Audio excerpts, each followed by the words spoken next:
बिस्मिल्लाहिर्रहमानिर्रहीम। एक सवाल आया है कि आया गैर मुसलमानों के साथ बैठकर खाना पीना कैसा है, या उनकी हाथ की बनी पकी हुई चीज़ उसका खाना पीना कैसा है। तो उसका जवाब ये है कि गोश्त के अलावा बाकी अगर कोई उनके हाथ की बनी हुई चीज़ है, पकी हुई चीज़ है, तो उसमें जहाँ तक मसले का ताल्लुक़ है तो जायज़ है। याद रखें कि एक होता है मसला, एक होता है तकवा। मसला में थोड़ा बहुत रुख्सत होती है, लेकिन तकवे में सख्ती होती है।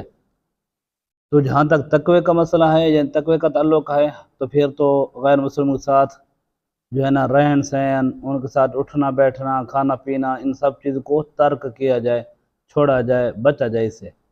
लेकिन जहाँ तक मसले का है कि इंसान की बसा औक़ात मजबूरी बन जाती है, एक जगह पर वो काम कर रहे हैं या कोई और मकसद के लिए बैठ रहे हैं, उनसे जुदा होना उस वक्त जो है ना वो मुमकिन ना हो, तो फिर मसले के मुताबिक हुक्म लगाया जाता है कि गोश्त के अलावा उनके साथ जो बाकी खाने पीने की चीज़ें हैं वो बंदा खा सकता है। तो फतावा रिज़ी के अंदर भी यही है। आला हज़रत फरमाते हैं कि